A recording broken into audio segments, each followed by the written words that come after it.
وصلی اللہ علی النبی الکریم وعلی آلہ وصحبہ وبارک وسلم۔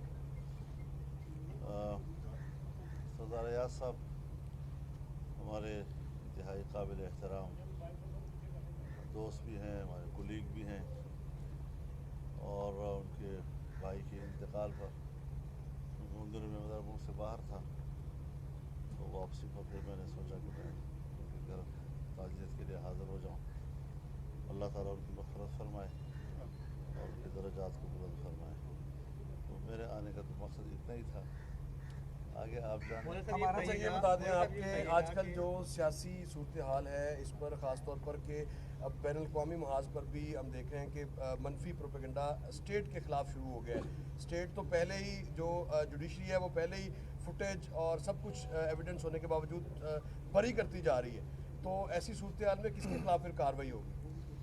دیکھیے، اس پر ہماری رائے بڑی واضح ہے، اور جوڈیشری نے جو جانبداری کا مظاہرہ کیا تھا تو اس پر ہم عوامی عدالت میں بھی گئے، پبلک بھی آئی، اسلام آباد میں بہت بڑی تعداد میں لوگ آئے، اور انہوں نے اپنے ملک کے عدلیہ کے حوالے سے اپنی تشویش کا اظہار کیا، اور اس سے عدل انصاف کے لیے کہا۔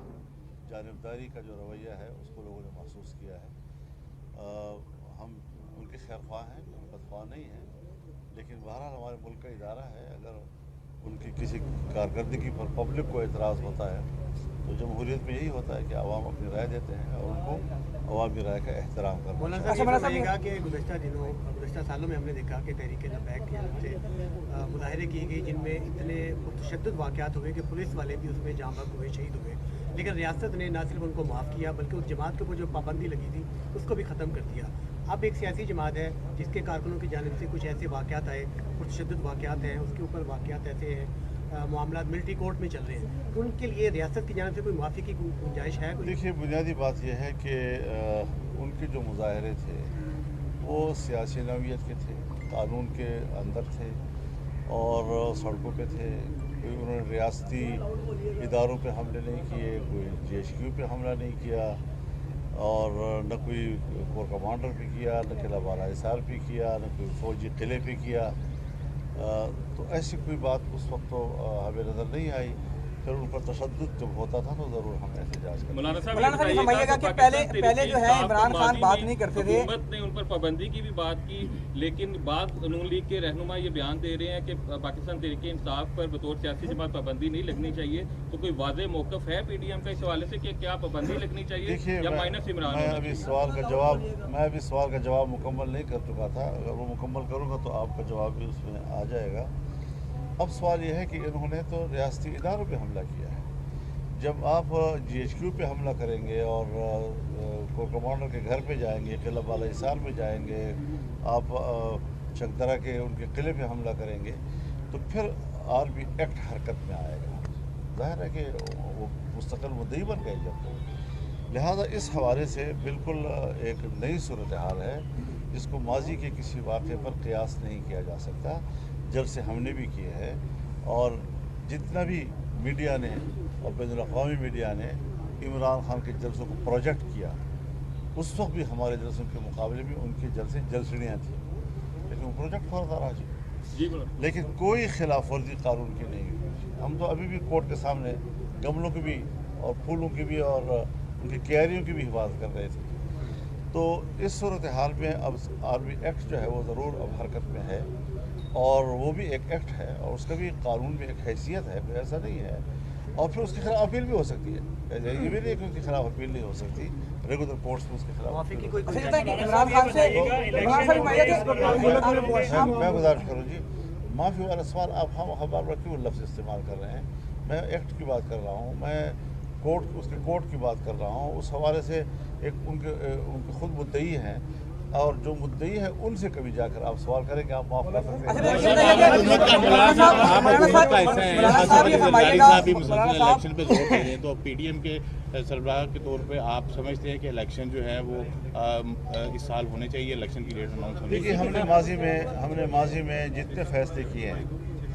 اختلاف رائے کے باوجود ہم ایک اتفاق رائے پر پہنچے ہیں اور ہم نے فیصلے کیے ہیں، چاہے عدم اعتماد کا ہو، چاہے اب الیکشن کی بات آئے گی تو اس پر بھی ایک متفقہ فیصلے ہی ہم کریں گے۔ ہم الیکشن کے لوگ ہیں، ہم نے 14 ملین مارچ کیے یا اسلام آباد کا آزادی مارچ کیا، لاکھوں لوگوں کے اجتماعات کیے، اس میں ہم نے الیکشن ہی کی مطالبات کیے۔ ہم نے 2018 کے الیکشن کو تسلیم نہیں کیا ہے۔ ہم کسی معاملے میں 2018 کے نتائج کو معیار تسلیم نہیں کرتے، لہذا اب نئے الیکشن ہوں گے، اور یہ ملک کے حالات معاشی لحاظ سے جو اس وقت آپ سوال کر رہے ہیں،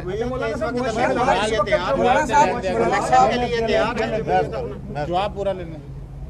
اب ہے یہ کہ ملک کی صورتحال کیا ہے۔ اس ملک کی صورتحال کو ہم کیا نئے ہنگاموں کے اور نئے پریکٹسز کے بیڑ چڑھا دیں، یا یہ کہ کچھ ملک کو اپنے حالات پہ کھڑا کر کے چلائیں۔ میں نے یہی کہا کہ اس پر مشاورت ہو سکتی ہے، گفتگو کی جا سکتی ہے، جو ملک کے لیے مفید ہوگا وہی فیصلہ مولانا صاحب معاشی حالات ہیں تو آپ سمجھتے ہیں کہ مہنگائی بھی ہے اور پی ڈی ایم اپنے ووٹرز کو اٹریکٹ کر سکے گی اگر اکتوبر میں؟ اس کے ساتھ ایک ایڈ کر دیجیے کہ اگر الیکشن ہو رہے ہیں تو ایک عام تاثر ہے کہ پی ڈی ایم میں ٹوٹ کا شکار ہو جائے، آپ کا کیا خیال ہے؟ پی ڈی ایم میں بڑا کلیئر کر دوں کہ پی ڈی ایم انتخابی اتحاد نہیں ہے، اور انتخابی اتحاد میں زیادہ سے زیادہ ہم علاقائی سطح پر ڈسٹرکٹ لیول پر ایڈجسٹمنٹ کر سکتے ہیں۔ تو ہمارا اتنا ایک تعلق ڈیولپ ہوا ہے کہ انتخابی ایڈجسٹمنٹ ہمارے لیے آسان ہوگی تمام صوبوں کے اندر، تو اس حوالے سے کوئی ٹینشن نہیں ہے، لیکن باہر اپنی پارٹی کا ہر ایک کا اپنا منشور ہے۔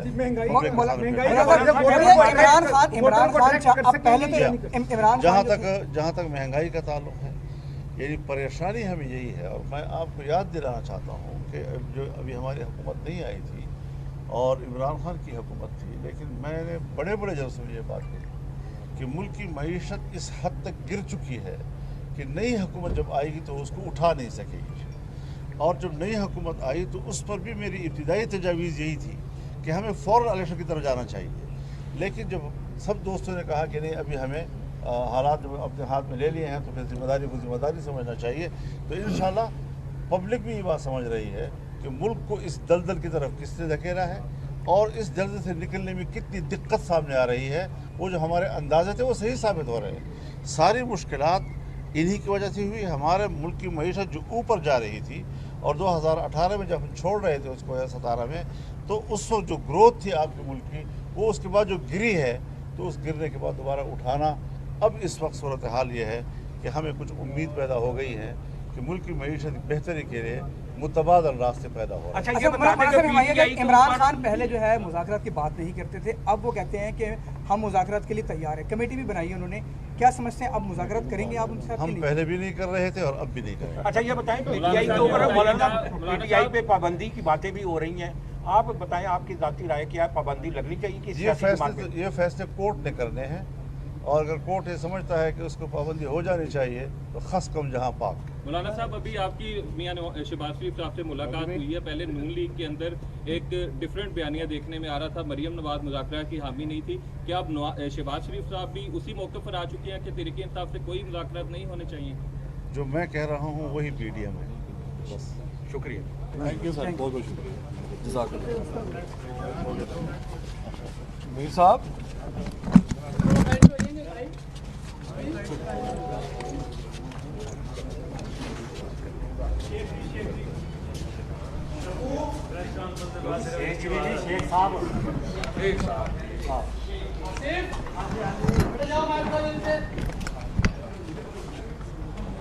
صاحب